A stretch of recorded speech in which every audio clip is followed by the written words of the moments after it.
Bismillahirrahmanirrahim. Assalamualaikum warahmatullahi wabarakatuh. Alhamdulillah hamdan katsiran tayyiban mubarakan fihi kama yuhibbu rabbuna wa yarda.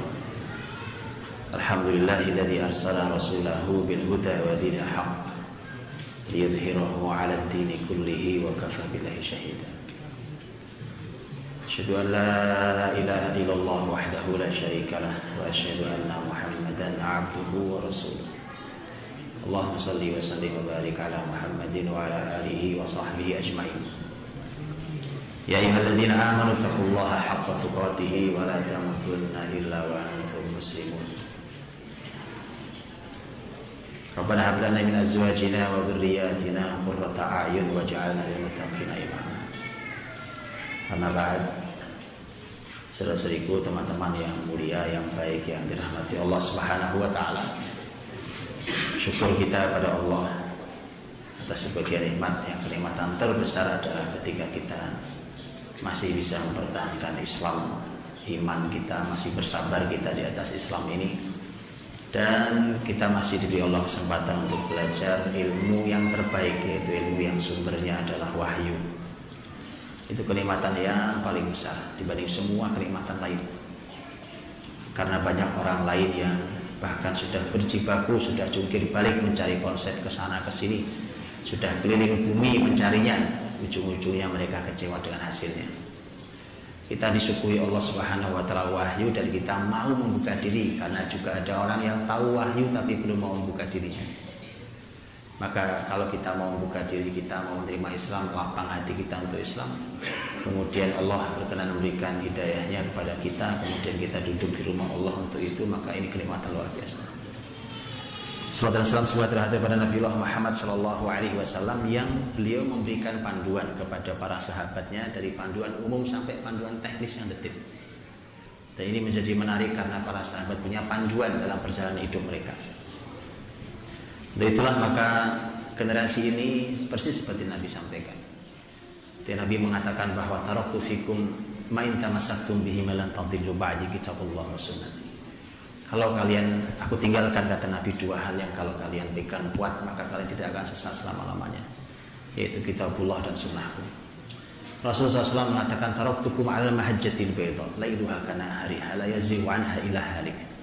Kata Nabi, aku tinggalkan kalian di atas jalan yang putih, jalan yang luas dan putih, yang malamnya saja seperti siang. Malam saja seperti siang. Islam ini terang benderang. Kalau malamnya seperti siang, masya Allah, semut lewat kelihatan, semut hitam kecil kelihatan. Masalah dari kita adalah kita punya konsep sekarang yang siangnya saja seperti malam. Akhirnya perasaan siang tapi kok nggak kelihatan, gelap. Akhirnya kita meraba-raba. Resiko meraba-raba itu, kalau dalam ilmu hadis ada istilah namanya hatibul lail. Jadi kalau ada orang digelari hatibul lail, itu orang mesti bermasalah ilmunya. Ilmunya campur aduk, gak jelas mana yang benar mana yang salah. Hatib itu, hatibul lail itu artinya nyari kayu di malam hari. Ngerti maksudnya? Nyari kayu di malam hari, namanya kelihatan remeng-remeng itu kayaknya ada kayu. Begitu dia pegang ternyata ular.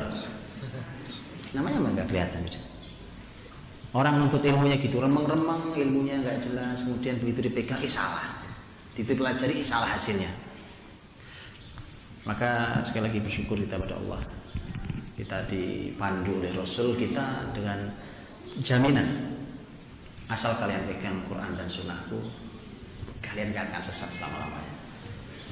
Asalkan kalian jalan di atas syariat yang putih lagi luas ini, maka siangnya, malamnya saja seperti siang. La yazighu anha illa halik. Ini yang bahaya. Tidak ada yang berpaling darinya kecuali pasti celaka. Teman-teman dirahmati Allah SWT,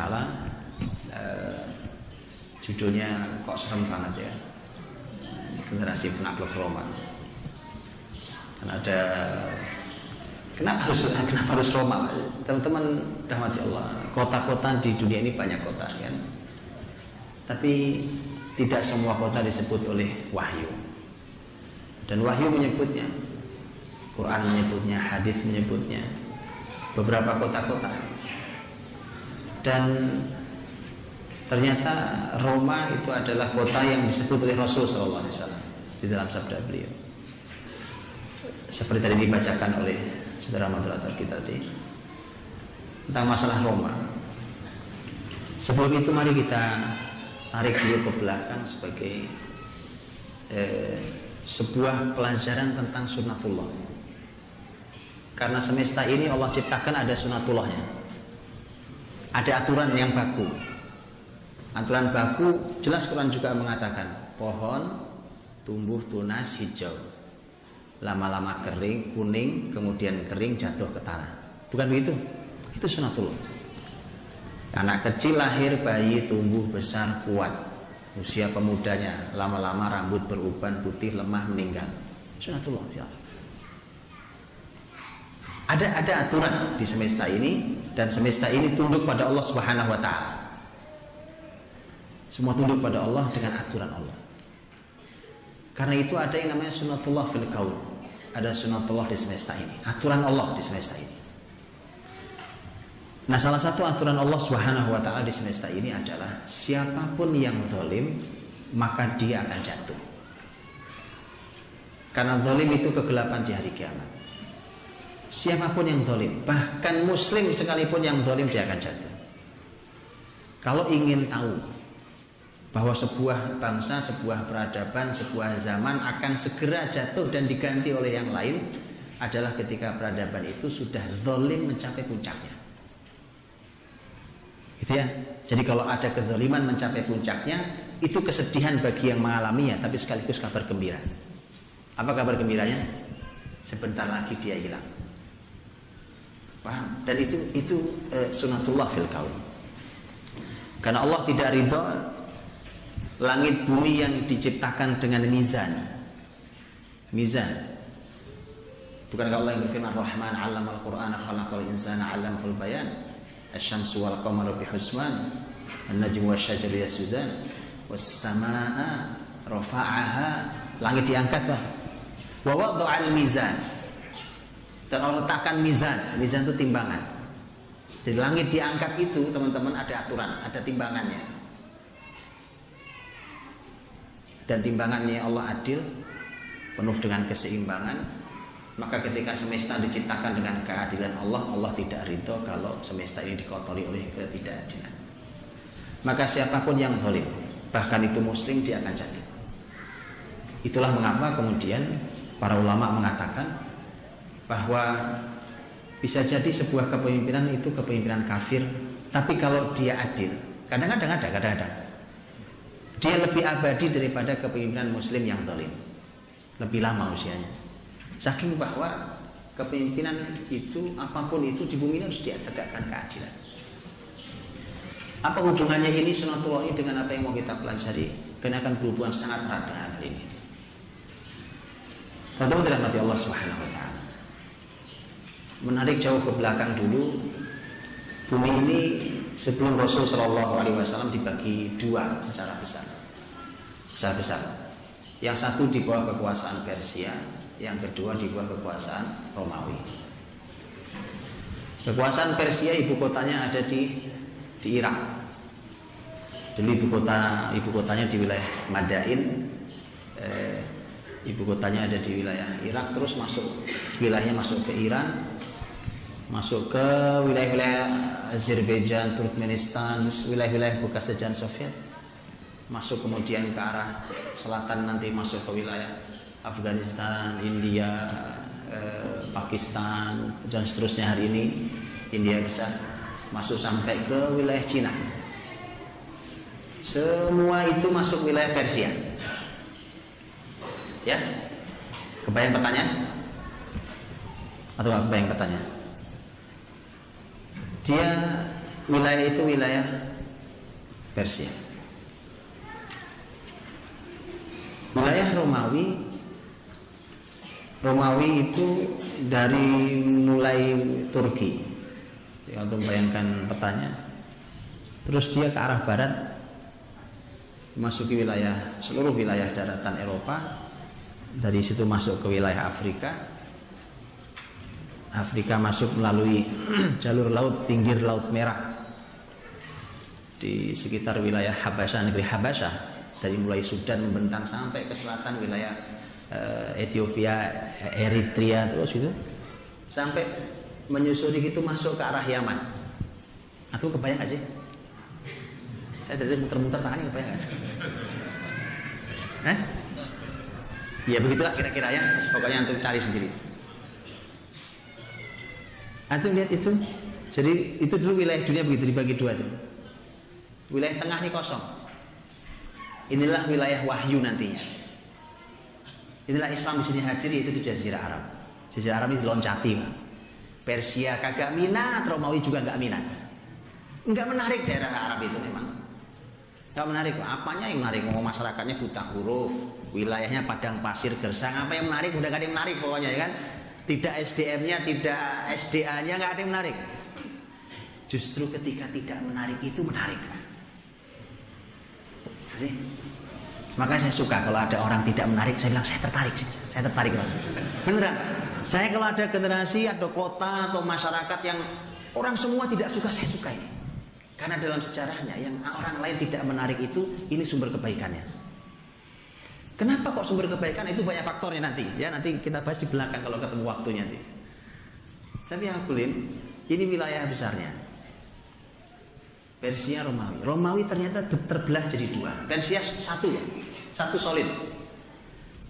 Romawi pecah jadi dua. Ini supaya untuk nanti paham karakter sampai ketemu Roma nanti. Di mana posisi Roma? Ya supaya itu paham sampai posisi hari ini. Romawi itu dibagi dua. Ada istilah Romawi Timur, ada istilah Romawi Barat.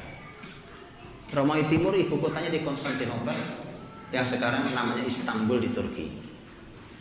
Ya. Yang wilayahnya dari mulai Turki terus masuk ke wilayah Syam. Tahu Syam? Wilayah Suria, Palestina, Yordan, Libanon. Dia masuk berbatas, langsung begitu masuk ke Laut Merah, masuk Mesir. Maka wilayah Afrika ke selatan begini itu masuk wilayah nanti di bawah Konstantinopel. Kemudian ternyata ada wilayah Romawi Barat. Romawi Barat itu ibu kotanya Roma. Nah, silakan ketemu antum kata Roma. Ibu kotanya Roma sekarang di Italia. Sebenarnya kita antum tahu. Dan itu dia menguasai daratan Eropa hari ini. Daratan Eropa tentu minus sebagian Turki. Ya, karena sebagian wilayah Turki ada di daratan Eropa. Jadi menguasai wilayah Eropa. Konstantinopel di timur, ibu kotanya Roma, ibu kota Romawi Barat. Disitulah teman-teman, ketika kalau dijabarkan berarti ada tiga.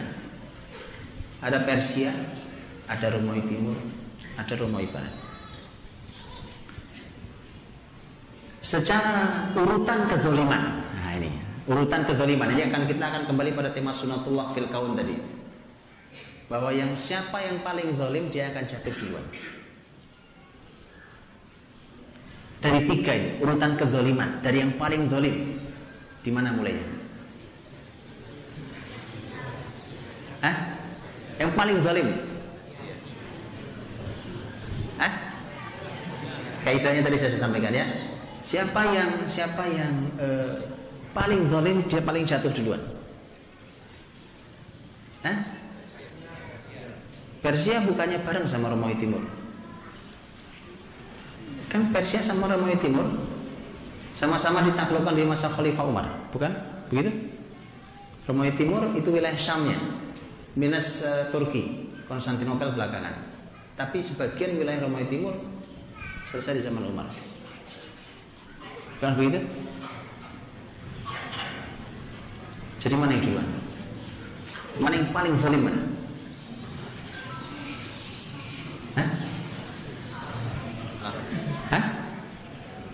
Mana? Kenapa ya? Mana yang paling zalim? Persia, Romawi Timur, Romawi Barat. Mana yang paling zalim? Persia? Persia bareng jatuhnya sama Romawi Timur. ya kan? Malah tadinya sebenarnya yang ditarget awal itu bukan Persia tapi Romawi. Oleh Khalifah Umar itu yang ditarget malah bukan Persia loh. Bukan Persia, itu baca sejarahnya Muslimin bersiap menuju ke arah Romawi, masuk mulai wilayah Syam. Tapi kemudian tiba-tiba ada seorang yang usul, kenapa nggak masuk Persia sekalian? Maka yang usul itulah yang kemudian ditunjuk Umar untuk memimpin pembukaan Persia. Dari dulu Pak, yang usul tanggung jawab. Kan? Memang dari dulu. Artinya memang dia punya pandangan. Makanya kalau usul jangan sembarangan. Karena sahabat itu kan gitu, sahabat orang-orang tabi'in masya Allah begitu usul dia sudah punya gambaran pandangan. Loh Anda sibuk menyiapkan Persia Romawi, kenapa nggak Persia sekalian? Jadi sebenarnya malah Muslim itu malah target Romawi loh. Awalnya target Romawi, tapi gara-gara usulan yang luar biasa itu, akhirnya pasukan dibelah dua aja. Satu ke arah Persia, sebagian ke arah Romawi itu. Pertanyaannya mana yang paling zalim? Balik lagi. Romawi. Aku mikir saya minum dulu. Romawi kalau itu.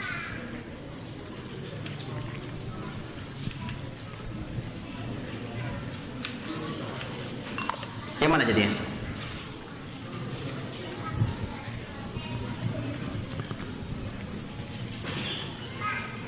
Ini berhubungan erat dengan tahun 7 Hijriah waktu Rasul masih hidup.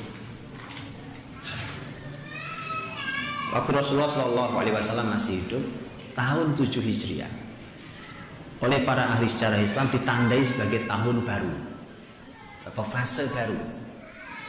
Karena di fase Nabi 10 tahun di Madinah itu oleh para ahli sejarah dibagi menjadi beberapa fase. Nah, mulai tahun 7 itu termasuk fase baru. Ada fase ini fase baru. Kenapa disebut fase baru? Karena tahun 7 Hijriah itu menandai tekad Nabi di tahun 5. Ya, nggak apa ya, antum agak saya ajak muter-muter dikit. Supaya antum tahu aslinya ini tidak pernah lepas dari Rasul. Ini bukan sekedar orang menarget sebuah kota, sebuah negara. Ini bicara tentang Rasulullah SAW. Tahun 5 Hijriah, saat Rasul Shallallahu Alaihi Wasallam menang di perang Khandaq, di perang Ahzab, yang saat itu secara hitungan matematis Muslimin kalah dari semua sisi. Muslimin hanya bisa bertahan dalam keadaan kelaparan dan musim sangat amat dingin. Begitu menang Rasul Shallallahu Alaihi Wasallam, di ujungnya begitu menang Rasul berkata, Al-ana naghzuhum wala yaghzunana. Sekarang giliran, setelah ini giliran kita yang memerangi mereka, bukan mereka yang memerangi kita. Jadi Nabi sampai tahun 5 sudah cukup mereka serang kita, sekarang giliran kita. Itu menandai sebuah fase baru sebenarnya. Maka tahun 7 Hijriah Nabi melakukan dakwah salah satunya dengan surat. Dengan surat, karena wilayah-wilayah di sekelilingnya sudah selesai aman, terhitung aman. Bagaimana aman? Begitu masuk tahun 5, itu sudah gabungan antara Quraisy dan beberapa suku Arab besar. Ternyata tidak juga bisa mengalahkan Muslimin. Kan uji coba Quraisy itu sudah banyak Pak. Uji coba, kalau antum lihat peta di Jazirah Arab dulu, itu Arab yang paling disegani dan diikuti oleh semua Arab adalah Quraisy. Maka Arab-Arab Badui itu sebenarnya cuma untung-untungan aja. Kita cobain yuk Madinah yuk, gitu. Siapa tahu bisa masuk itu, cuma uji iseng aja. Tapi hasilnya mereka akan melihat Quraisy. Quraisy apa, bisa apa tidak, menang apa tidak. Makanya banyak atau ada suku Arab yang masuk Islamnya nunggu Quraisy masuk Islam. Kalau Quraisy masuk Islam, kami ikut masuk Islam. Ya, walaupun yang begini nggak nyaman. Ya, jadi teman-teman kalau mau tobat nggak usah nunggu orang lain tobat. Ya, alhamdulillah Quraisy dapat hidayah. Kalau enggak gimana coba? Jadi sudah uji coba Quraisy berbagai macam cara, uji coba Arab-Arab Badui nggak tembus, gabung juga nggak tembus. maka berhenti. Makanya tahun 6 Hijriah terjadi kesepakatan perjanjian damai Hudaybiyah antara muslimin dan Quraisy, gencatan senjata selama 10 tahun. Itu teman-teman dimanfaatkan Nabi untuk menyebarkan Islam ke wilayah di luar Jazirah Arab. Kenapa? Secara umum Jazirah Arab sudah selesai secara umum. Quraisy musuh nomor 1 sudah minta damai, ya kan? Orang-orang Arab Badui lebih takut lagi, wong Quraisy saja damai. Orang-orang Yahudi bahkan sudah mulai jera, walaupun tentu mereka juga tetap orang iseng, ya. Mereka karena beberapa sudah diberikan hukuman dan diusir dari Madinah. Dengan itu maka dimanfaatkan Nabi Shallallahu Alaihi Wasallam untuk mengirimkan dakwah Nabi melalui surat ke negeri-negeri jauh di luar Jazirah Arab. Jadi teman-teman, Nabi itu dakwah nggak sembarangan, nggak sporadis. Pokoknya ini baik pak kita. Itu oke, manfaatkan kesempatan ini pak. Iya oke. Tapi tetap harus ada yang terstruktur. Lihat antum, apa sembarangan? Oh enggak. Dimulai dari Madinah, sekitarnya, melebar Jazirah Arab. Jazirah Arab sudah mulai nyaman, perlu waktu 6 tahun, oke, masuk ke luar wilayah Jazirah Arab. Begitu strategi itu, nggak sembarang, asal sembarang. Makanya kenapa kita hari ini belum menang terhadap kebatilan? Karena yang terstruktur di kebatilannya. Kan kaidahnya begitu kan? Kebatilan yang terstruktur dan termiris dengan baik bisa mengalahkan hak tanpa terstruktur. Sporadis, pokoknya lagi seru apa, lagi rame apa, ya kan? Ayolah, bukan itu. Mesti harus ada yang berbicara menggagas terstruktur nanti. Memanfaatkan kesempatan, iya, kesempatan yang ada diambil manfaatnya, tapi struktur yang lain. Maka Nabi kirim surat. Raja-raja di sekitar wilayah Jazirah Arab dikirimi surat. Dan tidak luput juga yang dikirimi surat adalah penguasa bumi terbesar saat itu, yaitu Kisra Persia dan Kaisar Romawi. Kaisar Romawi Timur, Konstantinopel. Dikirimi surat dari Nabi SAW. Masing-masing diberikan yang membawa surat Nabi. Nanti antum perlu belajar. Nabi orang yang sangat ahli memilih orang untuk tugas tertentu. Itu kita harus belajar, bukan? Karena salah pilih orang kan bisa masalah. Yang dikirim ke Persia Abdullah bin Hudzafah As-Sahmi. Yang dikirim ke Romawi Dihya bin Khalifah Al-Kalbi. Antum harus bertanya, mengapa yang ke Persia Abdullah bin Hudzafah As-Sahmi? Mengapa yang dikirim ke Romawi Dihya bin Khalifah Al-Kalbi? Ya, antum harus belajar sendiri, bukan itu waktu kita. Nanti gak nyampe-nyampe Romanya. Anak terus belajar, harus belajar betul. Itu ternyata sangat tepat sesuai dengan wilayah yang dikirimnya, dengan raja yang akan dihadapinya. Maka begitu dikirim, kemudian ada feedback, ada balasan. Ada balasan. Balasannya jauh berbeda. Jauh berbeda. Balasannya Romawi, Kaisar Romawi memberikan dialog-dialog luar biasa, bahkan mencoba untuk mencari sumber berita, ini siapa sebenarnya, ini orang ngaku jadi nabi itu siapa, dicari, di cross check beritanya, ya kan? Sampai ditanya, ada orang Quraisy lewat dagang ke negerinya, panggil sini buat sini, coba saya mau tanya siapa orang ini, kan ini orang Arab kalian lebih kenal, dan seterusnya. Makanya ada dialog antara Heraklius dan Abu Sufyan dalam Sahih Bukhari dan seterusnya. Jadi dia cross check ilmunya. Begitu dia cross check semua berita informasi dia dapat, sang kaisar meyakini bahwa itu nabi. Cuma dia mengatakan, kalau bukan karena kerajaanku ini, baik, saya akan pasti pergi ke Madinah. Untuk saya temui orang itu, saya cuci kakinya. Nah, karena kerajaanku ini. Ya teman-teman, ini sering saya sampaikan. Jangan jadi orang besar sebelum soleh.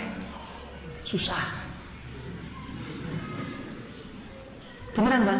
Nanti kalimatnya kayak begini. Dia tahu ini benar, tapi sulit. Ini saya punya kerajaan sebesar ini, gimana nih? Tiba-tiba saya masuk Islam gitu, ikut orang itu. Saya tahu dia benar, sampai dia katakan, yang tidak saya duga, kalau Nabi terakhir itu hadir dari kalian wahai masyarakat Arab. Itu saya nggak pernah duga. Jadi seluruh orang dulu menduga bahwa Nabi terakhir pun akan datang dari masyarakat Bani Israel. Jadi saya tidak duga itu yang tidak saya duga kalau Nabi terakhir datang dari kalian, wahai masyarakat Arab. Tapi sebagai bentuk penghargaannya, Kaisar Romawi itu ngirim hadiah, sampaikan salamku dan seterusnya. Suratnya juga bagus, balasannya kirimi hadiah, berbagai macam hadiah dikirim ke Rasul Muhammad SAW. Tapi nggak masuk Islam. Persia lain cerita. Begitu baca surat, kan surat Nabi bunyinya gitu, min Muhammad. Dulu kalau buat surat begitu modelnya, min Muhammad Rasulillah ila azimi furs, dari Muhammad Rasulullah untuk pembesar Persia Kisra. Begitu dia baca surat itu ngamuk dia, belum ngomong isinya. Siapa nih orang berani meletakkan namanya di depan nama saya? Wah, itu prosedural ala Persia. Itu namanya disebut belakangan aja ngamuk, Pak. Ya. Jadi kalau ada di antara antum yang masih senang begitu, itu ala Persia, Pak. Ya. Nama saya Pak harus disebut duluan. Masa yang lain? Nah, itu Persia itu, Pak. Itu SOP Persia. Nah, ya kan? Wah, harus sebut duluan. Nanti kalau sebut kedua marah. Itu duduk paling depan ya, bisa. Ya. Iya. Suka-suka begitunya namanya kajian, siapa pun yang datang belakangan, dia datang duduk di belakang sana kan. Jadi dia sudah marah duluan. Siapa nih ada rakyatku yang berani nyebut namanya sebelum namaku. Disitulah akhirnya dia marah besar. Dia gak peduli sama isinya. Dia marah besar. Akhirnya dia ngirim utusan. Dia perintahkan agar kirim utusan 2 orang. Jemput paksa 1 orang, nggak sopan, bunuh 2 orang. Lihat perlakuan yang berbeda bukan? Dia robek-robek suratnya Nabi SAW. Dirobek-robek di depan Abdullah bin Hudzafah As-Sahmi. Baik. Datang ke Nabi, kan laporan. Dihya bin Khalifah Al-Kalbi datang dari Romawi bawa hadiah, dapat salam yang indah, kalimat-kalimat yang luar biasa. Abdullah bin Hudzafah As-Sahmi laporan tentang kemarahan dan surat yang dirobek-robek. Karena berbeda perilaku orang kafir, dua-duanya ini beda, maka Nabi menyambutnya juga beda. Itu adil. Nabi bilang tentang Persia. Kata Nabi, mazzaqallahu mulkahu. Semoga Allah robek-robek istananya dan kerajaannya. Semoga Allah robek-robek kerajaannya. Begitu Nabi mendengarkan perlakuan baik Kaisar Romawi, Nabi mengatakan adamallahu mulkahu. Semoga Allah abadikan kerajaannya. Coba lihat, Pak. Itu terus fair sekali. Pakai ilmu masalahnya gitu, bukan cuma sekedar ngamuk-ngamuk tok, enggak begitu, ada ilmunya. Ilmu itu menyeimbangkan orang. Seimbang, stabil gitu ya. Baik. Karena itulah maka begitu Muslimin mulai memasuki 2 wilayah itu di zaman Umar, sebagian pasukan ke arah utara timur, sebagian ke arah utara bagian barat masuk Persia dan Romawi, Allah mengabulkan kalimat Nabi dan doa Nabi tadi. Persia habis, tidak ada satu kota pun di bawah Persia yang tersisa. Semua jatuh ke tangan muslimin. Zaman Khalifah Umar tidak ada yang tersisa sama sekali. Tetapi Romawi Barat yang berhasil diambil muslimin hanya wilayah Syam. Wilayah Turki nggak bisa diambil oleh muslimin zaman sahabat. Betul kan? Bahkan ibu kotanya adanya di Turki itu, Konstantinopel di Turki, belum bisa disentuh oleh muslimin. Konstantinopel Turki baru bisa disentuh oleh muslimin jauh setelah itu, 8 abad lebih setelahnya baru Muhammad Al-Fatih hadir. Betul kan? Cukuplah dikasih doa Nabi 8 abad ya kan? Semoga Allah abadikan kerajaannya, dikasih 8 abad oleh Allah. Masih cukup 8 abad, udah berapa keturunan kan? 8 abad lebih. Rasul wafat tahun 11. Konstantinopel ditaklukkan tahun 857. Artinya 856 tahun berikutnya baru Romawi Barat bisa diambil. Cerita panjang ini balik ke pertanyaan saya.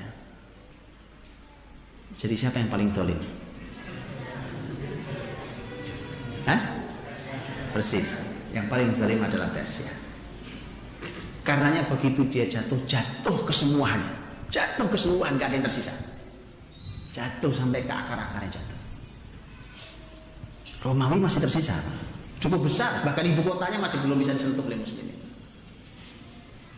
Baik ya. Jadi kalau dibandingkan antara Persia dan Romawi Timur, maka Persia lebih zalim karena jatuh duluan. Tapi kalau dibandingkan antara Romawi Timur dan Romawi Barat, mana yang paling zalim? Hah? Jelas ya? Jelas. Sampai hari ini Romawi Barat belum bisa disentuh muslimin. Paham? Konstantinopel sudah selesai. Kalau sekarang kita ada di abad 15, dulu Konstantinopel ditaklukkan abad 9, ya kan? Itu artinya peristiwa penaklukan sudah 6 abad yang lalu. Sudah 6 abad berlangsung. Sampai sekarang Romawi Barat belum bisa disentuh muslimin. Lihat takdir Allah, cara Allah menyisakan untuk generasi berikutnya, ini generasi kita. Muslimin masuk dari tahun 100 Hijriah. Itu bayangkan. Nyebrang dari Maroko. Itu kebayang Maroko enggak? Di mana tempatnya Maroko? Nah, saya ngomong itu panjang-panjang itu enggak kebayang Maroko di mana? Maroko di mana adanya? Hah? Afrikanya sebelah mana? Hah? Kebayang nggak? Kan saya serius ini, nanti saya ngomong panjang-panjang. Tahu ya Maroko ya? Posisinya di Afrika luas banget. Afrika Selatan sampai Cape Town juga Afrika itu. Afrika Barat banyak, Barat sampai dari utara sampai ke selatan. Dia Afrikanya di barat utara. Karenanya yang memisahkan antara Maroko dan Spanyol, daratan itu kelihatan begini. Antum berdiri sekarang kelihatan daratannya. Kelihatan daratan Eropa. Ya, hanya selat kecil, selat Gibraltar namanya hari ini. Ya, di wilayah Sabtah antum akan bisa melihatnya. Begitu sampai muslimin masuk sekitar kurang lebih tahun 100. Dari setahun sebelumnya coba masuk terus gitu. Sampai muslimin berhasil memasukinya dan Allah Subhanahu wa taala memberikan kebesaran bagi muslimin luar biasa. Dan diberikan Allah kebesaran sungguh sangat luar biasa sampai 8 abad lamanya di Andalus. Dari mulai daratan yang paling selatan wilayah dekat Selat Gibraltar, terus seluruh daratan Spanyol, terus masuk lagi wilayah Portugal, terus masuk lagi ke utara wilayah Prancis. Wilayah Prancis muslimin saat itu sudah sangat dekat dengan Paris. Kalau ke arah timurnya lagi ada kepulauan, namanya Kepulauan Sicilia atau Sisilia. Kepulauan Sisilia sekarang ada di bawah Italia. Baik. Masuk lagi Italia sebenarnya. Kalau Prancis masuk lagi sudah Italia. Turun ke bawah sedikit akan ketemu Roma. Nah gitulah kira-kira petanya ya.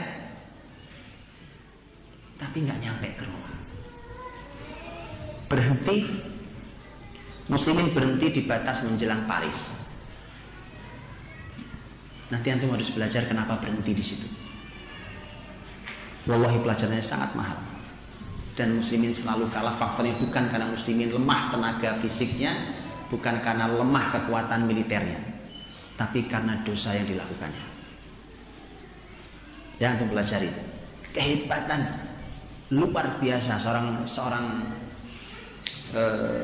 pemimpin yang luar biasa ketika membawa muslimin sampai ke wilayah menjelang Paris. Baik. Andalus jatuh. Kalau Masehinya abad 15, 1492 tutup resmi kota Granada, terakhir kota yang dimiliki muslimin, itu pun diserahkan oleh orang yang tidak amanah kepada kerajaan Castile dan Aragon. Selesai, tutup muslimin. Masa kelam kelabu luar biasa dialami muslimin di negeri Andalus. Disiksa, dibunuh, dizalimi, dipaksa ganti agama, berbagai macam hal. Jadi kalau Anda mau belajar terorisme, itu teroris sesungguhnya. Jangan terorisme disematkan pada muslimin. Anda boleh belajar itu. Sampai sekarang alat-alat yang dulu digunakan untuk menyiksa muslimin masih disimpan di museum-museum mereka. Silahkan pelajari supaya Anda tahu mereka menikmati menyiksa muslimin. Itu teror sesungguhnya. Baik, jangan teror dilemparkan ke muslimin hari ini. Pelajari sejarah, Anda akan tahu muslimin tidak menyentuh dengan cara kasar ketika muslimin masuk ke sebuah negeri. Tidak ada itu. Begitu Andalus jatuh, Allah masih ingin di muka bumi ini muslimin yang pegang. Ternyata di wilayah timur, ini kan wilayah barat, di wilayah timur itu ternyata muslimin sudah punya kekuasaan yang sudah berdiri kokoh karena umurnya sudah 200 tahun, yaitu Kesultanan Turki Utsmani. Paham? Jadi di sini jatuh Andalus, di sini sudah kokoh karena sudah 200 tahun usianya Kesultanan Turki Utsmani. Dan Kesultanan Turki Utsmani itu wilayahnya wilayah Turki, dan seperti yang antum tahu, Turki adalah akan masuk Eropa dari arah timur. Kalau ini dari arah barat, jadi Eropa itu sudah dimasuki muslimin begini Pak sebenarnya. Masuk ini dari sini mentok di Paris, sebelum Paris ini masuk semua wilayah Balkan itu muslim. Makanya sampai sekarang tuh lihat kan, wilayah Bosnia, wilayah negeri Balkan, wilayah muslim. Wilayah muslim Pak. Dulu sejarah dari mulai Yugoslavia, dulu semua wilayah muslim. Semua wilayah muslim. Sampai sekarang masih menyisa. Ya, masih beberapa negara masih muslim banyak. Masuk wilayah Eropa Timur, masuk terus, lagi-lagi berhenti. Tidak nyampe Roma. Lihat takdir Allah, cara Allah menyisakan tugas ya kan. Nah, lihat itu, bener-bener gak nyampe itu. Masuk wilayah Italia yang itu gak masuk. Tetap berhenti, sudah ini wilayah kosong mas ini. Baik. Maka ketika Rasul Shallallahu Alaihi Wasallam bersabda, ketika ditanya oleh seperti sampaikan oleh Abdullah bin Amr bin As radhiyallahu anhu tentang penaklukan dua kota Konstantinopel atau Roma. Dan ketika Nabi Shallallahu Alaihi Wasallam mengatakan yang duluan ditaklukkan adalah Madinatul Hirakl, kotanya Heraklius, dan kotanya Heraklius yang dimaksud adalah kota Konstantinopel arti Romawi Timur. Romawi Timur betul sudah duluan, dan Barat belum.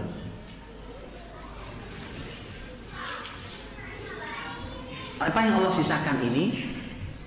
Apa yang Allah sisakan untuk ini menjadi sisi yang sungguh sana. Ini jadi kajian petanya seperti itu. Supaya kita tahu dulu bahwa memang ada wilayah-wilayah yang jadi tugas yang memang belum selesai. Belum selesai. Ya. Semua daratan sudah pernah disentuh oleh Islam. Ya kan? Tadi saya sudah bilang, dari mulai sejak Persia semua. Anda pikir dulu India wilayah apa kalau bukan wilayah muslim? Wilayah muslim. India yang hari ini antum lihat itu wilayah kebesaran Islam pernah sampai masuk wilayah Cina.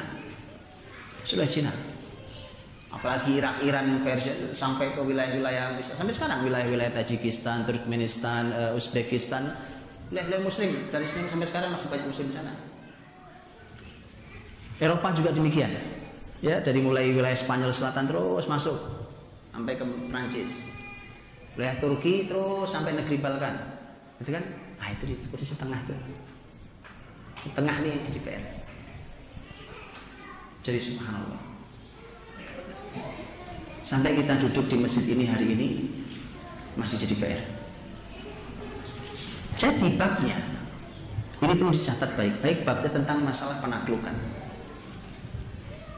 Para ahli sejarah Islam tidak suka istilah Saitarah. Saitarah itu penguasaan.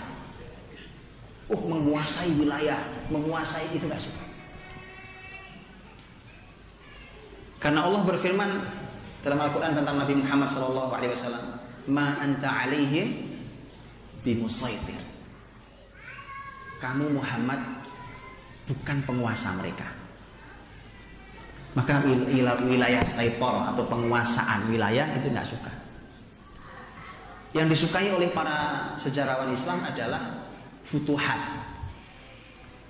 Kenapa futuhat? Karena Allah berfirman, gitu loh. Jadi sampai istilah saja ulama itu milih dari Quran, karena pasti lebih barokah. Milih istilah dari Quran. Nanya Allah dan Rasulnya punya istilah nggak ya? Kita pilih itu aja. Sampai istilah lebih barokah. Futuhat. Kenapa Allah berfirman? Inna fatahna laka fatham mubina. Fath jamaknya futuhat. Fath artinya membuka. Fataha itu buka. Bukan menguasai. Kami tidak menguasai, kami membuka. Memang bedanya apa, Pak? Ini bukan sekedar perbedaan istilah. Belajarlah tentang penjajahan Belanda di Indonesia, penjajahan Spanyol Portugal, penjajahan Inggris di Malaysia. Belajarlah dari itu semua. Dan zalim orang yang menyamakan penjajahan itu dengan masuknya muslimin ke wilayah-wilayah Eropa. Apa bedanya? Saya tunjukkan sedikit perbedaannya saja. Dan sisanya sangat banyak. Muslimin setiap masuk ke negeri itu semangatnya bukan menguasai, tapi semangatnya fath. Kalau penjajah masuk semangatnya menguasai. Bukti paling gampang sampai sekarang Suriname itu menjadi saksi sampai sekarang, ya kan? Hampir saja presidennya orang Jawa. Hampir saja kemarin presidennya orang Jawa, kayaknya nggak jadi kayaknya. Kalau menteri Jawa sudah sering. Karena sangat banyak orang Jawa di sana dan masih berbahasa Jawa. Siapa mereka? Mereka adalah hasil dari kerja rodi Belanda yang dipaksa dikirim di sana, terus dibuang ke negeri itu. Wallahi, tanyakan pada sejarah Islam, pernahkah itu terjadi? Muslimin masuk terus orang seperti itu? Tidak pernah terjadi. Jadi kalau ada yang menyamakan zalim, luar biasa. Mereka masuk ke negeri-negeri itu, mereka hanya menyedot kekayaan. Negeri-negeri kaya rempah-rempah, sebagaimana antum ketahui. Itu cuma disedoti saja kekayaan. Saya dulu pernah mendengar kisah dari orang tua saya. Dulu kalau ada suara sirine Belanda bunyi, orang disuruh bersembunyi. Alasannya ada serangan. Ternyata begitu dicek bukan serangan. Apa? Ternyata Belanda lagi ngangkuti kekayaan Indonesia. Bisa terjadi, Pak. Anda tahu Spanyol hari ini? Pergilah ke Spanyol. Kalau belum pergi, pergi sama saya. Ini negeri Muslim harus dilihat, Pak, ya kan? Nanti begitu datang tuh nangis, wallahi. Saya pernah dengarkan kajian seorang ahli sejarah Islam hari ini, Syekh Dr. Musa Asy-Syarif, hafizallahu taala. Beliau ke Spanyol, kemudian beliau membuat beberapa seri ceramah tentang Andalus. Beliau bilang di belakangnya Istana Al-Hamra Granada. Beliau bilang dari awal saya dipaksa oleh teman-teman untuk saya ke tempat ini, saya tidak mau. Kenapa tidak mau? Hati saya tidak kuasa untuk melihatnya. Karena orang sejarah Islam, Pak, orang sejarah Islam itu tahu sampai pojok peristiwanya itu, sampai kemudian nggak tahan, teriris-iris hati melihat keadaan hari ini dan sejarah kebesarannya di masa lalu. Ya, ahli sejarah Islam itu kan begitu masuk, kalau masuk ke sebuah tempat gitu, banyak masuk ke Masjid Raya Cordoba yang sampai sekarang masih gagah besar luar biasa, yang sekarang di dalamnya jadi gereja, nangis, pasti nangis, karena pasti terbayang dulu duduk di sini ulama besar, Al-Qurtubi dulu di sini ulama besar, tiba-tiba sekarang pasti akan nangis. Ya, dan antum kalau ke Spanyol, itu namanya tanaman zaitun. Pohon zaitun sejauh mata memandang, dan oleh pemerintah dilindungi betul. Kalau ada jalan raya mau menabrak kebun zaitun, jalan rayanya yang dibelokkan sampai sekarang. Kenapa? Pohon zaitun itulah yang mengganjal perekonomian Spanyol, yang drop tidak sampai jatuh parah. Antum suka dapat minyak zaitun? Antum suka baca dari mana asalnya? Itali, Spanyol, betul itu? Saya mau nanya, itu zaitun aslinya dari mana? Negeri Syam. Muslimin, Pak, datang sebuah negeri bukan nyedot kekayaan kayak Belanda. Begitu muslimin masuk, kekayaan besar di negeri muslim, di timur, di Syam, dibawa, diboyong ke negeri baru itu. Itu muslimin. Kalau Anda ingin tahu itu muslimin. Sampai pohon korma minta dihadirkan. Bawa ke sini pohon korma. Dihadirkan sampai ke sana. Mereka rekayasa di sana dengan pengetahuan muslimin saat itu. Sampai akhirnya terjadi revolusi pertanian. Hasil yang berlipat-lipat panennya. Setelah sebelumnya mereka nggak ngerti cara menanam negeri mereka. Itu bedanya. Di mana muslim ada, masyarakatnya jadi orang cerdas, orang berilmu, makmur. Mereka bukan masyarakat level 2. Belanda masuk Indonesia, bahkan orang Indonesia yang taat sama Belanda tidak pernah jadi orang nomor 1, bukan? Bahkan setara dengan Belanda pun tidak, bukan gitu? Tidak untuk muslimin. Orang asli Spanyol sekalipun, anak keturunan Spanyol, asal dia berilmu, beriman dan soleh, dia layak untuk posisi tinggi. Itu Islam. Muslimin rela mati di negeri di mana dia jihadis. Dia pertahankan negeri itu. Karena ini negeri muslimin. Makanya para ilmuwan, para sejarah Islam, ahli sejarah Islam tidak mau menyebutnya penguasaan. Ini futuhat. Kami membuka. Negeri yang tadinya sangat zalim. Masyarakat itu sampai tidak suka mereka dengan kezaliman agama mereka sendiri.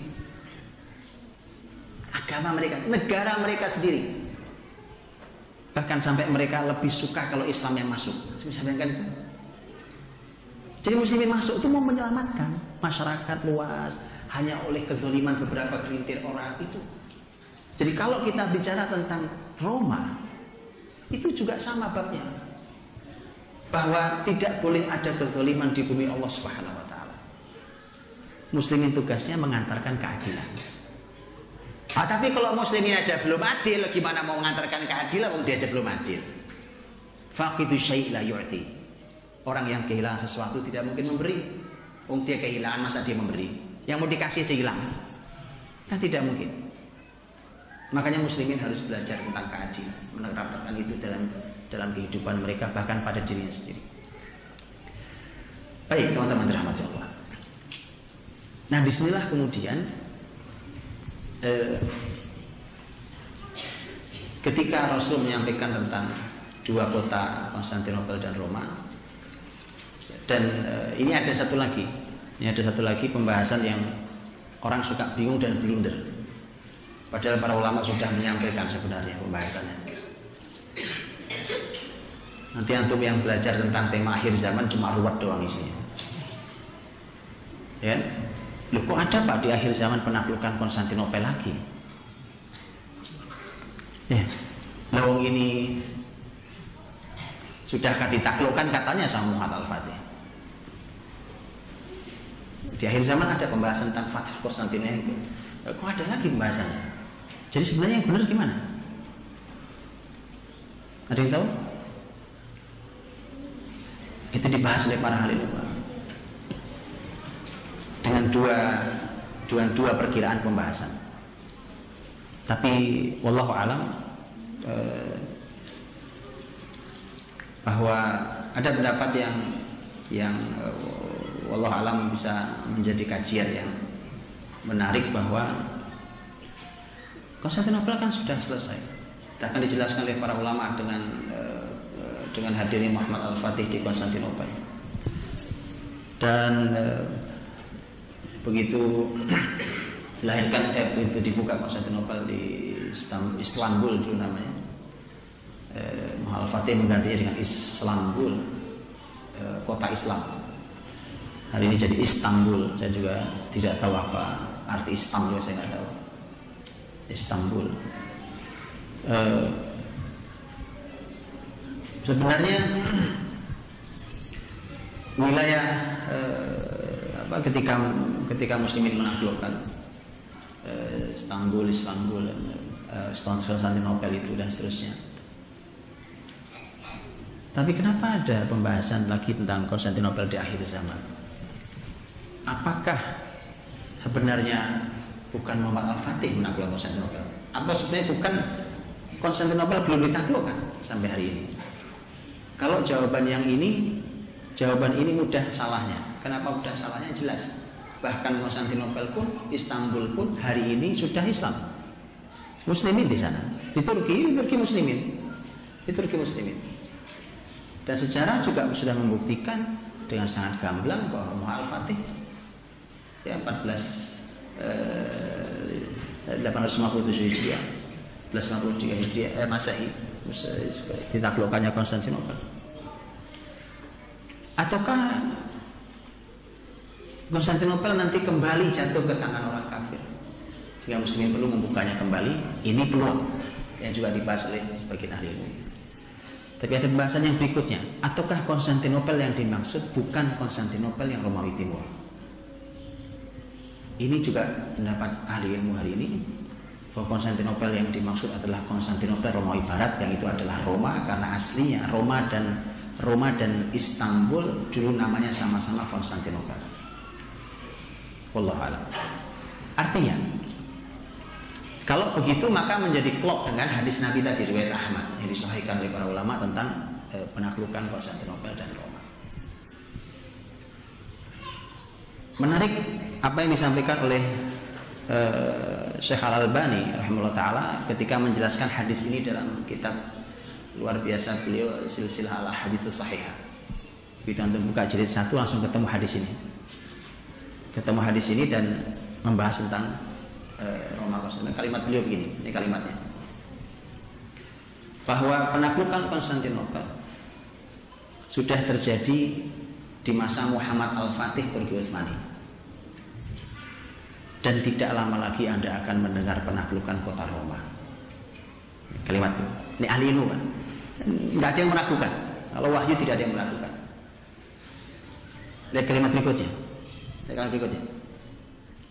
Penaklukan Roma menunjukkan kembalinya khilafah Islamiyah. Penaklukan Roma mengisyaratkan kepastian kembalinya khilafah Islamiyah. Pertanyaan saya sekarang ke antum. Ini kalimat itu deh. Penaklukan Roma baik menunjukkan atau mengisyaratkan kepastian kembalinya khilafah Islamiyah. Pertanyaan saya, kalau kalimatnya begitu, mana yang duluan terjadi? Khilafah Islamiyah hadir atau Roma ditaklukkan duluan? Nah, beda pendapat toh?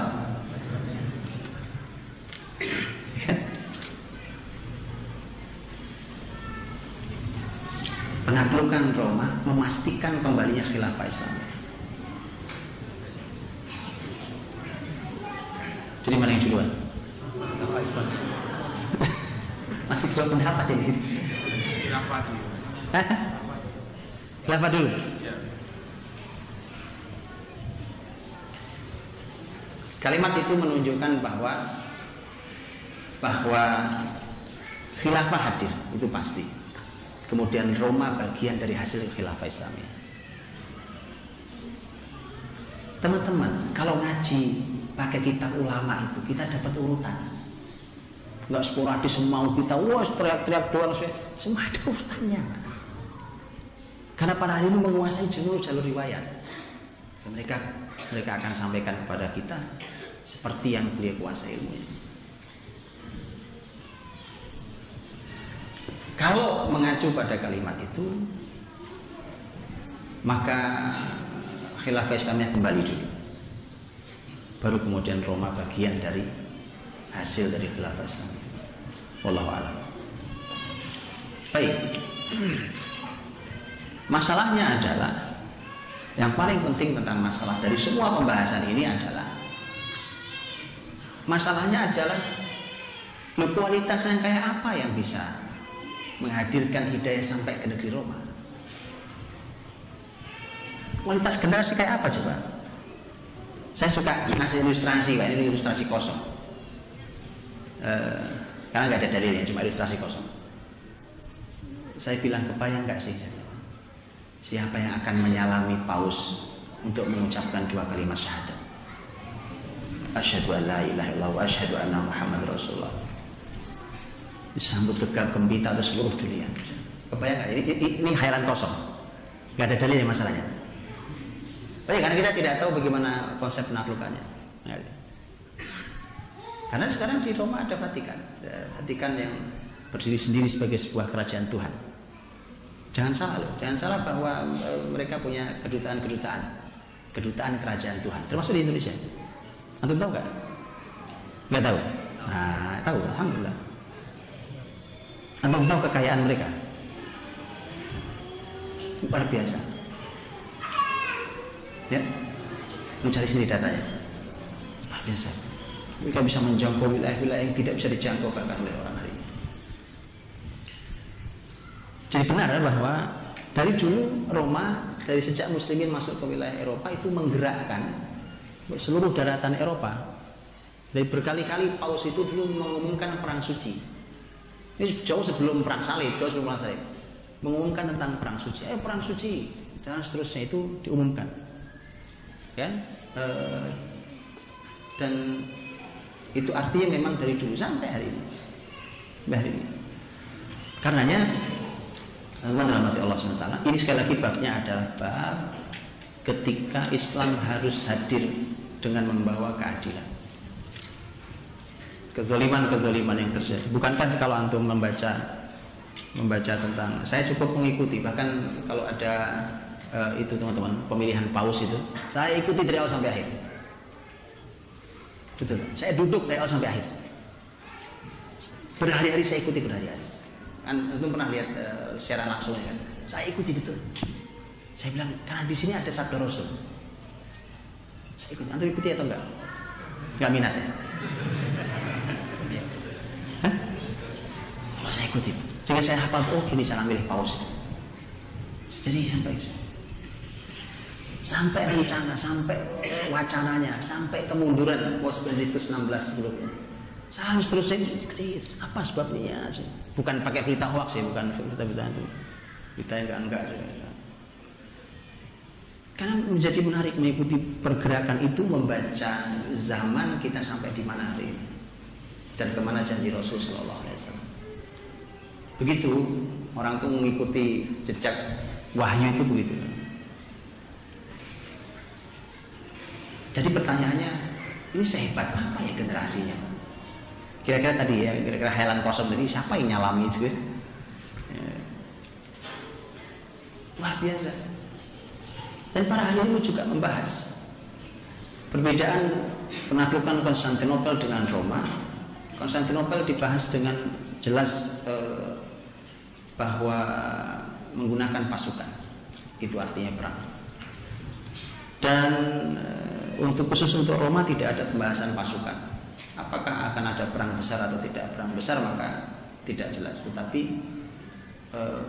khusus untuk Konstantinopel memang disebut menggunakan pasukan dan terbukti Muslimin sangat sulit untuk menembus benteng Konstantinopel dari sejak zaman sahabat Nabi SAW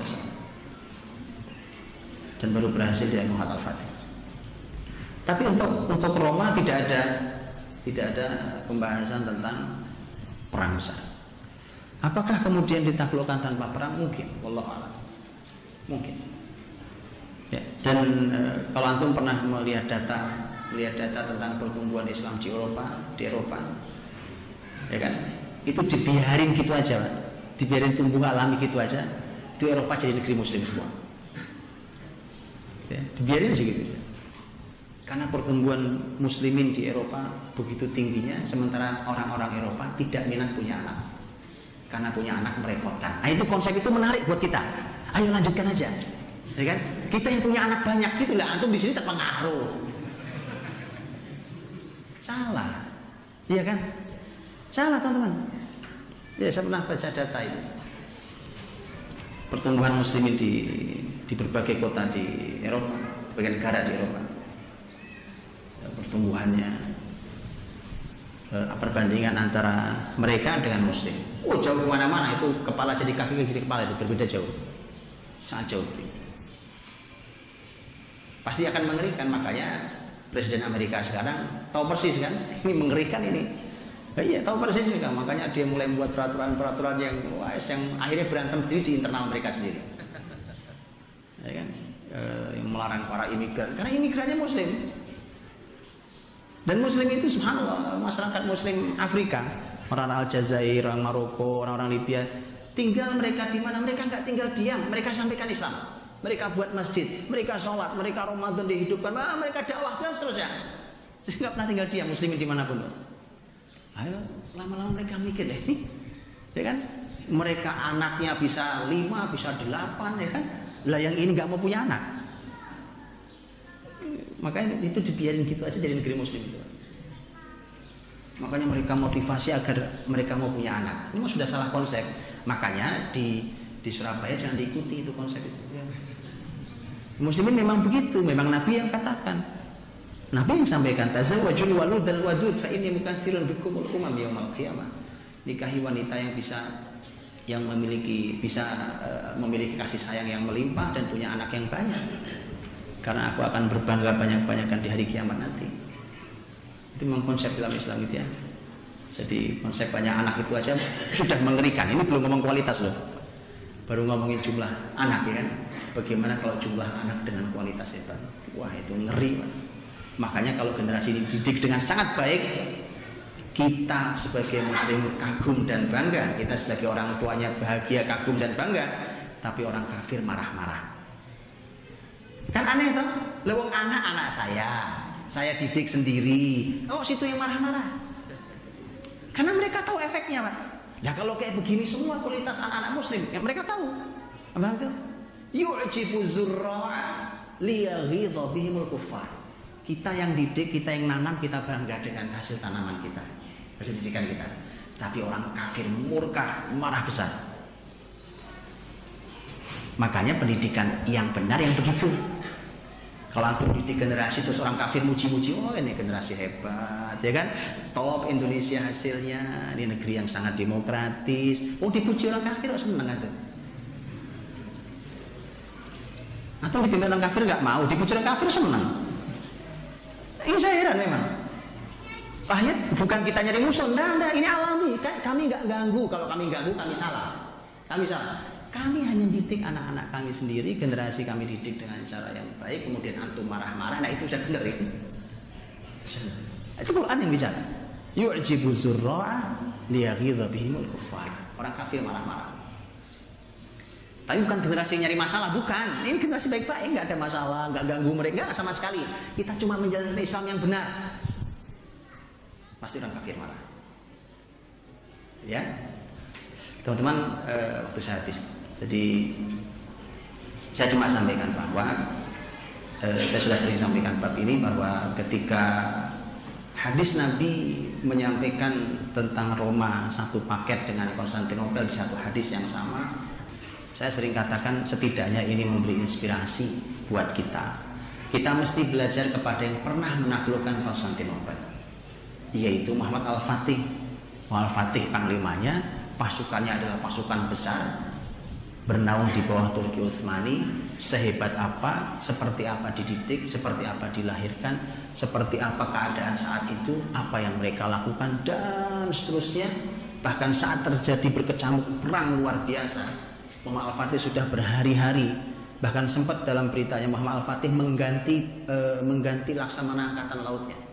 Karena menurut Muhammad Al-Fatih, kamu hebat, kamu baik, tapi kamu kurang berani. Kemudian disebutkan beliau buka matanya sudah terluka Pak. Untuk menunjukkan bahwa dia pemberani. Tapi kata Muhammad, saya harus tetap ganti kamu. Diganti itu jadi luar biasa. Pakai laut sudah, pakai tembak jarak jauh sudah, masuk ke dalam tanah sudah, naik ke atas sudah, nggak tembus-tembus. Saking kuatnya benteng itu. Muhammad Al-Fatih terakhir tahu kemana harus cari solusi. Ya, dia datangi gurunya. Ada tuh posisi guru tuh kayak gitu, gak tembus semua. Dia datangi gurunya, Aksamsuddin rahimahullah ta'ala. Gurunya sujud panjang gurunya. Tentu diantara doanya pasti mendoakan muridnya agar berhasil. Gitu ya, nyari guru yang gitu loh di mana Pak. Dan subhanallah ya, antum semua tahu bagaimana Akhirnya Konstantinopel luar biasa. Dan yang menarik adalah perlakuan berikutnya, perlakuan muslimin terhadap orang-orang Kristen Ortodoks yang berkumpul dengan gemetaran di gereja Hagia Sophia, gereja terbesar di muka bumi saat itu.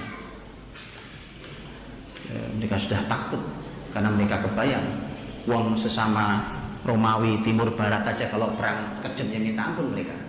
Timur Barat itu Pak, Timur Barat antara Konstantinopel dan Roma itu kan beda, satu Katolik satu Ortodoks. Itu aja zalim perang luar biasa. Mereka kebayang lagi mana Muslim, mereka bayangin bahwa Muslim bisa lebih kejam lagi, beda agama. Ternyata mereka salah. Al-Fatih mengumumkan tentang kalian aman tinggal di sini. Tidak boleh ada yang menyentuh dengan kezaliman kepada orang-orang ini. Yang mau tinggal di sini dengan aman. Yang mau pergi meninggalkan negeri ini kami antar sampai negeri tujuan dengan aman. Wallahi Pak, kalau ada orang menyematkan terorisme pada muslimin, zalim itu orang. Sangat zalim. Kenapa Anda tidak pernah baca sejarah ini? Tadi saya bilang, bacalah ketika muslimin diusir dari negeri Andalus. Bagaimana zalimnya mereka terhadap muslimin. Jadi agama yang mana yang merupakan agama kasih sayang? Siapa yang teroris sesungguhnya? Semua ini berawal dari sikap seorang mukmin, punya iman, punya ilmu. Nabi kita Nabi Rahmah, Nabiur Rahmah, Nabi penuh kasih sayang. Dan Allah puji Nabi karena hal itu. Fabima rahmatin minallahi linta lahum. Karena rahmat Allah, Muhammad karena kasih sayang Allah, Allah punya kasih sayang dikasih ke nabinya. Karena kasih sayang Allah kau jadi lembut hatimu. Allah puji Nabi karena itu. Ya, karena itulah sikap dan ini semua inspirasi besar tentang negeri Roma. Jadi PR-nya memang kalau mau nanya terus generasi gimana nyiapinnya, tanya sama Muhammad Al-Fatih. Muhammad Al-Fatih dulu gimana kamu disiapkan, itu caranya ya. Langsung tanya gimana cara. Itu saya kira wallahu a'lam bishawab. Assalamualaikum warahmatullahi wabarakatuh. Satu pertanyaan di belakang. Satu pertanyaan dari Bapak dan satu pertanyaan dari Ibu.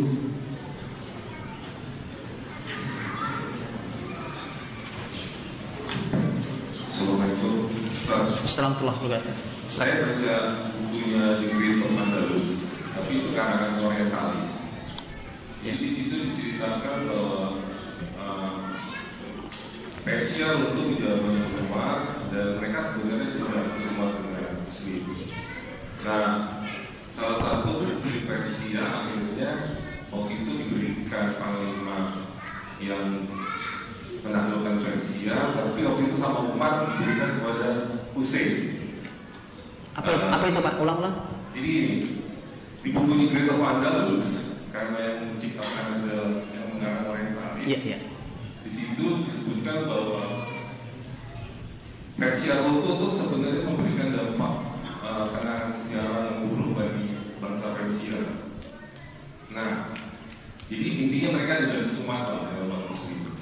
Nah, pada saat ditaklukkan, salah satu putri Persia yang dinikahi Hussein, sebenarnya kan itu untuk Umar di buku itu gitu. Oh. Sebenarnya untuk Umar sama Umar diberikan kepada Imam Hussein. Nah, di buku tersebut dikisahkan itulah cikal bakal nantinya Syiah yang akan mengganggu lewat perkawinan tersebut, karena kan Syiah itu kan mengajukan kepada Imam Hussein, bukan kepada Imam Hasan. Nah, karena saya udah baca buku itu, saya cuma mau minta ulasan dari Ustaznya, apakah itu memang seperti itu ataukah gimana ulasan Ustaz, karena memang yang mengarang buku ini kan adalah orientalis itu aja. Ya.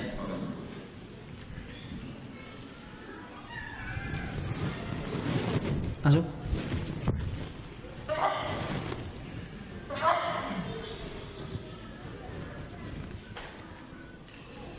Baik, tentang Hussein radhiyallahu anhu ketika setelah penaklukan Persia itu kan ini sebenarnya putri Yazdajir. Yazdajir itu Kisra, itu namanya Yazdajir. Jadi penguasa tertinggi namanya Yazdajir. dinikahi dalam pernikahan itu segala macam. Kemudian yang perlu dipahami bahwa kalau ada keinginan untuk menghidupkan kembali Persia, sesungguhnya Persia sudah runtuh, Pak. Sudah selesai. Dan ketika Nabi mengatakan mazzaqallahu mulkahu, semoga Allah robek-robek kerajaannya, sudah selesai, robek-robek sudah. Tetapi kemudian nanti muncul Syiah, yang Syiah itu kemudian muncul ada dari dua wilayah. Satu wilayah timur yang disebut dengan dinasti Safawiyah, yang satu dari barat yang disebut dengan dinasti Ubaidiyah. Ini yang besar. Makanya sebenarnya muslimin itu di tengah itu direpotkan betul dari timur dan barat. Safawiyah dari arah Ubaidiyah dari arah barat itu sesungguhnya dulu bergerak dari mulai wilayah sekitar Maroko tapi tidak berhasil, kemudian bergerak ke arah Mesir, di Mesir dia berhasil. Kemudian nanti membentuk negara sampai menjadi Daulah Ubaidiyah. Tapi dikenalkan kepada kita Daulah Fatimiyah, dan itu dusta. Karena memang kalau itu dusta sih memang biasa. Mereka mengklaim bahwa keturunan Fatimah dan itu bohong. Ya, bohong karena mereka bukan keturunan Fatimah radhiyallahu anha. Ya, jadi sampai negara bohong itu memang dari dulu kerjaannya. Memang begitu, dan itu tidak aneh. Tidak aneh. Kita bicara sejarah, paparan sejarah. Dan itu menjadi duri dalam tubuh muslimin. Karenanya di zaman kebesaran-kebesaran Islam itu, ini PR di tubuh muslimin yang harus diselesaikan, dan repotin, Pak. Ini repotin banget. Sampai peristiwa itu sampai bisa pertumpahan darah. Jadi merepotkan sekali muslimin. Jadi bukannya menghadapi musuh Islam, tapi ngajak berantem muslimin. Dari dulu begitu, baca lagi. Kebesaran dinasti Bani Abbas ya, selama 5 abad tidak runtuh kecuali oleh Syiah. Memang musliminnya sudah lemah, sudah mulai pesta pora apa yang masuk Syiah. Masuk Syiah terus merambah sampai menjadi Perdana Menteri Ibnu Qumi. Dibaca tentang Ibnu Qumi. Jadi Perdana Menteri di masa terakhir, dan sejarah mencatat bagaimana Ibnu Qumi Syiah itu membuat perjanjian dengan Panglima Mongol sampai Mongol bisa masuk, dan dia punya strategi untuk melemahkan semua itu karena mustahil, aneh. Bagaimana dari Mongol bisa bergerak masuk sampai ke Baghdad, itu kan jauh, Pak. Mongol Baghdad loh jaraknya jauh banget. Dan itu semua wilayah Islam. Masa begitu mudahnya dia lewat begitu saja sampai ke ibu kota? Aneh kan? Gampangnya gini, orang mau menaklukkan Jakarta bergerak dari Surabaya sini. Rumit, Pak. Dari cegat duluan tengah jalan, bukan? Masa semudah itu? Karena Ibnu Qumi sudah punya rencana panjang, itu ada strateginya. Itu bisa dibaca dalam sejarah. Strateginya apa segala macam, termasuk diantaranya melucuti senjata pasukannya sendiri. Itu Ibnu Qumi untuk memudahkan jalur itu dan seterusnya. Ala kulin itu kurang lebih gambaran keadaannya. Jadi tidak pernah ada hubungan dengan Imam Husain sama sekali. Imam Husain berlepas diri dari semua itu. Imam Husain berlepas diri dari semua itu. Tidak ada hubungan sama sekali dengan itu. Ibnu Umar, Abdullah bin Umar radhiyallahu anhu. Lihat kalimat Ibnu Umar. Ini kan peristiwanya Imam Husain rahimahullah taala meninggal di Karbala kan? Di Karbala kemudian yang akhirnya malah dicaci maki adalah keluarga besar Muawiyah radhiyallahu anhu kan? Baik. Saya tunjukkan ini bukan jawaban Budi Asyari, Pak. Ini jawaban sahabat mulia Abdullah bin Umar radhiyallahu anhu. Datang orang-orang Kufah, Karbala, wilayah sekitar Karbala. Datang orang-orang Kufah haji atau umroh, datang ke Mekah, ketemu Abdullah bin Umar radhiyallahu anhu. Kemudian nanya kepada beliau, "Hai sahabat Nabi Abdullah bin Umar, bagaimana hukumnya orang lagi ihram bunuh nyamuk?" Kan kalau kan ada ayat ya alladzina amanu la taqtulus sayda wa antum hurum. Wahai orang beriman, jangan membunuh binatang buruan, jangan bunuh binatang saat kalian sedang ihram, kan begitu. Ini kami ada nyamuk saya bunuh gitu, kira-kira hukumnya gimana ihramnya? Ya jawaban Abdullah bin Umar, Pak, enggak minat jawab beliau. kalian tumpahkan darah cucu Nabi, sekarang kalian bertanya tentang darah nyamuk? Jelas apa nggak jelas? Jadi siapa pembunuhnya? Sangat gamblang. Dan itu ada data yang tidak bisa dipungkiri bahkan dari kitab mereka kalau mau dibongkar. Tapi karena bukan waktu kita hari ini. Bukan dari kitab orang Sunni, Pak, dari kitab mereka sendiri. Siapa yang membunuh sesungguhnya? Bunuh Imam Husain sesungguhnya. Ya kan? Makanya ketika muncul peristiwa perayaan Karbala di mana mereka memukuli dirinya sendiri sampai takbir, sampai dengan segala macam benda menyakitkan. Antum tahu kalimat para ulama, ya kan? Karena yang mereka bunuh adalah cucu Nabi, maka mereka dikisos sampai akhir zaman dengan tangan mereka sendiri. Gitu ya? Tapi yang boleh teman-teman, belajarlah yang baik, bukan sekedar buat beranteman, ya kan? Belajar yang baik dan tidak ada hubungan dengan Imam Husain. Tidak ada urusan dengan putri Yazdajir yang dinikahi oleh Husain. Itu perlu dikaji lebih detail lagi dan tidak ada hubungan dengan itu. Tidak ada hubungan sama sekali. Tidak ada hubungan antara Umar dan Husain radhiyallahu anhum ajma'in. Tidak ada sama sekali. Kalau orang orientalis menulis buku ya memang terserah dia. Betul lah Pak. Tapi muslimin lihat, muslimin ilmuwan Islam sampai hari ini Pak itu bahkan masih membaca kitab-kitab orientalis. Yuk saya baca, kalian nulis apa sih? Saking fairnya ulama Islam tuh, yuk saya baca, kalian nulis apa sih kalian? Dibaca oleh ulama Islam.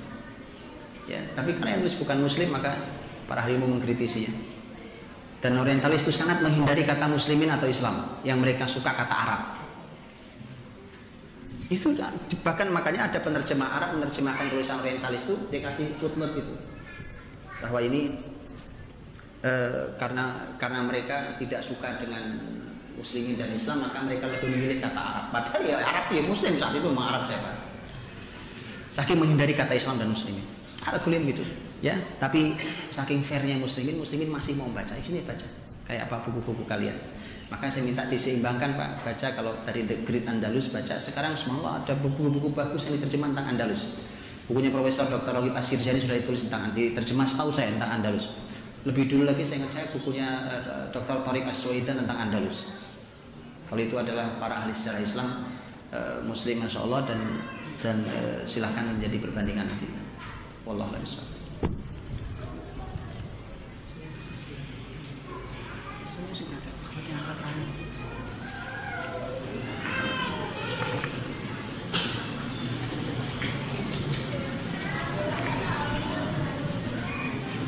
Selanjutnya dengan satu pertanyaan dari Ahmad tadi yang saya tunjuk untuk menyampaikan pertanyaan.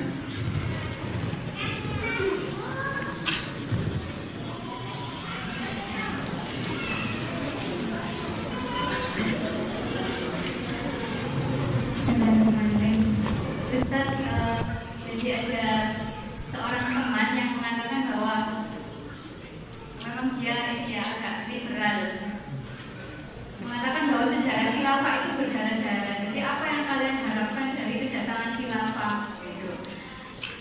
Saya sering menanyakan ini tapi belum mendapat clue-nya. Apa yang harus saya jawab untuk memuaskan pertanyaannya? Gitu. Terus yang kedua, untuk membentuk generasi penakluk kota Roma di peradaban mulia nanti, ini tentunya bukan generasi biasa, tapi generasi yang dididik dengan sangat luar biasa seperti itu. Nah, di era kapitalisme ini, saya sendiri belum menemukan sekolah yang tepat buat putra-putri saya. Bukan hanya masalah materi, kurikulum, tapi juga masalah ini ya, pembelajaran yang begitu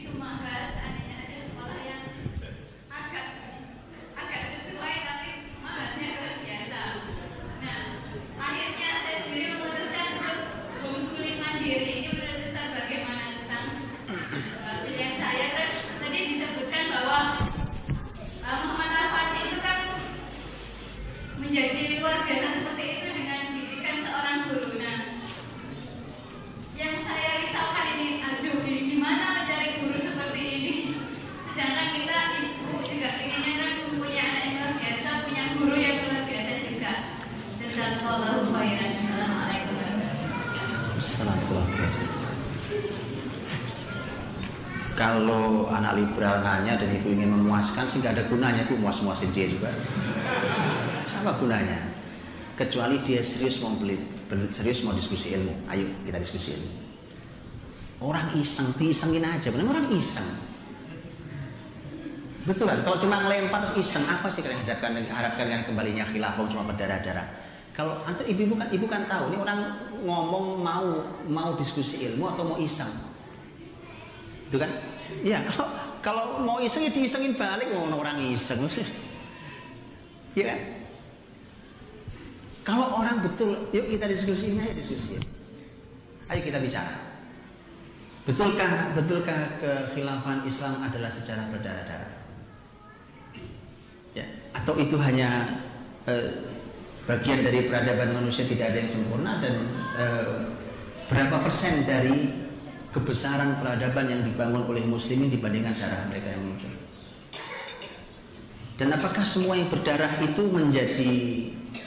menjadi sesuatu yang selalu buruk? Kalau yang diucur-ucurkan darah muslimin jelas sangat buruk. Dikucurkan adalah darah orang kafir yang dilindungi atau mu'ahad, juga sangat buruk. Karena tidak boleh bahkan orang-orang kafir yang dilindungi negara-negara Islam, di bawah negara Islam, dan mereka menjalankan kewajiban di negeri muslim, maka dilindungi dan Nabi melarang untuk mengganggu mereka dan seterusnya.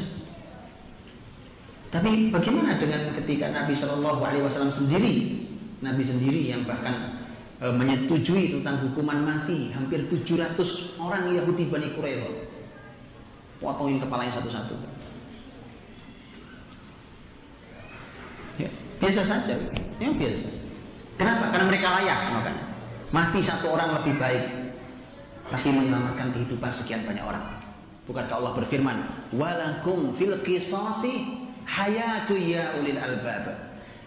Untuk kalian dalam penegakan hukum kisos itu ada kehidupan. Loh kok aneh? Kalau kisos itu malah orang mati kok? Ya, karena matinya satu orang selamat sekian banyak orang. Ini orang lain dibunuh. Paham ya? Jadi biasa saja. Nah, cuma kalau apa itu? Azan waktu Afrika apa?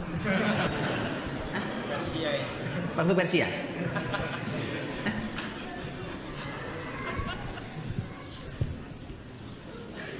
Kalau mereka hari ini orang-orang liberal membela apa yang mereka suka bela, ya kan? Membela siapa saja mereka bela, bela negeri. Oke, Pak. Saya tanyakan ke mereka, apa negeri kalian tidak berlumuran darah? Negeri yang kalian bela itu apa tidak berlumuran darah saat zalim? Itu aja kalian bela. Jadi begitu. Ya, kalau mau diskusi ilmiah kita buka datanya. Ayo kita buka data bareng-bareng. Bahkan yang berbicara tentang peradaban Islam yang luar biasa bukan hanya Muslim, tapi para orientalis Barat sendiri yang bicara tentang itu. Ya. Dan mereka menulis buku-buku yang menjadi kesaksian musuh terhadap Muslimin.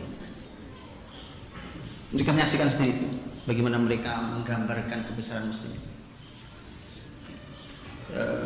Bagaimana seorang ilmuwan besar orientalis negeri Perancis yang menggambarkan tentang hutang jasa Eropa terhadap muslimin, karena muslimin adalah gurunya orang-orang Eropa.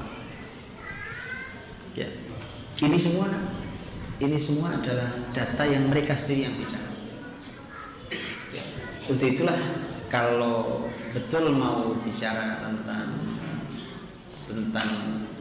apakah peradaban Islam adalah peradaban berdarah-darah, ya kita duduk bicara, keluarkan datanya, dan tolong dibandingkan dengan negeri yang selama ini mereka bela, karena mereka bela, ya kan? Mereka juga kan membela negeri tertentu yang mereka bela sendiri.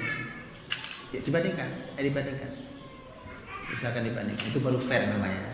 Kalau cuma nyerang, antum dibikin sibuk mau aja. Ini antum dengan sibuk beramal luar biasa. Sibuk belajar syariat ini ya. Karena yang begitu itu, saya mohon maaf teman-teman, liberalisme di Indonesia ini cepat sekali matinya, terlalu cepat matinya. Kenapa? Gak laku di negeri ini. Gak laku, negeri gak laku. kemunculan yang sebelumnya kan anggaplah 10 tahun lalu saja. 10 tahun atau 5 tahun lalu, wah lagi seru-serunya ngasih PR ke muslimin kan. Wah kita dibikin sibuk luar biasa loh. Cepat banget hilangnya, mati, nggak laku kan? Karena nggak laku. Pemikiran nggak laku dan mereka rugi besar, itu rugi bandar itu kan. Dana udah gede-gedean bisa rugi besar itu. Baik, satu. Yang kedua, kalau ibu bicara tentang pendidikan generasi dan homeschoolingkan anak, sah, nggak ada masalah. Homeschoolingkan, belajar di rumah, ibu pelajari kurikulumnya seperti apa, kemudian ibu harus jadi gurunya seperti Aksan Sudin itu. Nah, ya, dan memang harus gitu. Kalau melahirkan generasi Muhammad Al-Fatih harus kayak gitu. Tahu tentang kurikulumnya, tahu kualitas guru kita kalau jadi guru kayak apa kita. Karena guru itu babnya bukan sekedar dia menguasai materi ajar, bukan sekedar karena kalimat Imam Syafi'i rahimahullah ta'ala adalah perbaiki dirimu sebelum kau perbaiki muridmu. Fa inna a'yunahum ma'qudatun bi'ainaik. Karena mata-mata murid-muridmu ini itu terikat di kedua matamu. Gitu artinya. Masalah yang terjadi di gurunya, dosa yang dilakukan oleh gurunya, mata yang berbuat salah, maka walau anak-anak tidak tahu akan ada masalah di anak didik kita. Sepening itu guru. Kalau ibu ada suami, maka suami ibu jadi guru juga. Kelayakannya dia seperti apa, harus seperti itu. Sekaligus jadi ayah seperti ayahnya Muhammad Al-Fatih, Sultan Murad II. Dan ibu harus jadi seperti ibunya Muhammad Al-Fatih. Harus tahu apa yang dilakukannya, kurikulumnya, urutannya dan seterusnya. Muhammad Al-Fatih hafal Quran sangat kecil. Ibu harus bisa membuat anak 30 juz hafal Quran seperti Muhammad Al-Fatih.